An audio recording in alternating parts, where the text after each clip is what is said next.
ভোটের আগে আরো বাড়লো কেন্দ্রীয় সরকারি কর্মীদের ডিএ, আরো 4% দিয়ে বাড়লো কেন্দ্রীয় সরকারি কর্মীদের। কেন্দ্রীয় সরকারি কর্মীদের ডিএ বেড়ে হলো এবার 50%। রাজ্য সরকারি কর্মীদের সঙ্গে কেন্দ্রের ফারাক বেড়ে 36%। ডিএ বৃদ্ধি নিয়ে কেন্দ্রীয় মন্ত্রিসভার বৈঠকেই পড়ল শিলমোহর।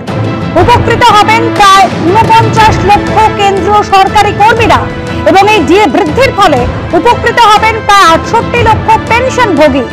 চলতি বছরের 1 জানুয়ারি থেকেই কেন্দ্রের 50% হারে ডিএ, মে মাস থেকে 14% হারে ডিএ পাওয়ার কথা রাজ্য সরকারি কর্মীদের।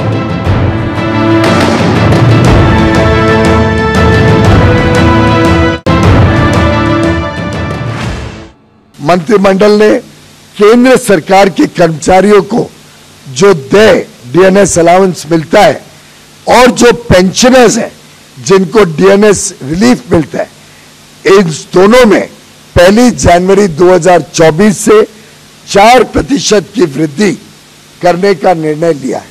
लगभग 50 लाख जो एम्प्लॉइज हैं और लगभग 68 लाख जो पेंशनर्स हैं, इन सबको इसका लाभ होगा और इसका व्यय लगभग 12,868 करोड़ रुपए केंद्र सरकार के ऊपर रहेगा।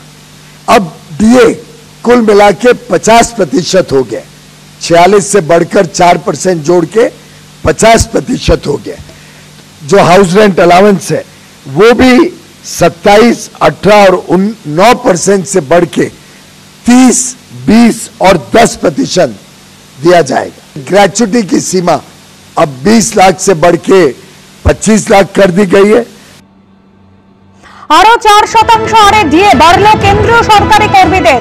কেন্দ্রীয় সরকারি কর্মীদের ডিএ বৃদ্ধি হয়ে হলো 50%, যার ফলে রাজ্য সরকারি কর্মীদের সঙ্গে কেন্দ্রের ফারাক বেড়ে হলো 36%।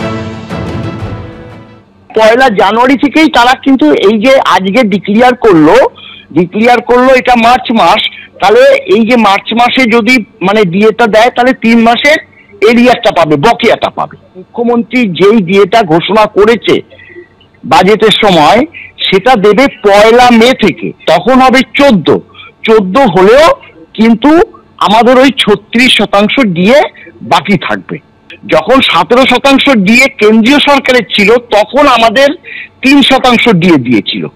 মানে আমরা যেভাবে বঞ্চিত হই এই ডিএ পরিপ্রেক্ষিত, সেটা একটা অভাবনীয়। আমাদের যে মামলা, সেই মামলা এই পরিপ্রেক্ষিতেই তারা রায়ও দিয়েছে যে ডিএ সাংবিধানিক অধিকার, অর্থাৎ সরকারি কর্মচারীদের ডিএ নির্দিষ্ট নিয়ম অর্থাৎ এআইসিপিআই অনুসারে দিতে হবে।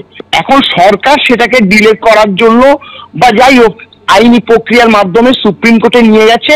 ভাবুন তাহলে 40% ডিএর যে বকেয়া সেটা কি পরিমাণ বঞ্চনা।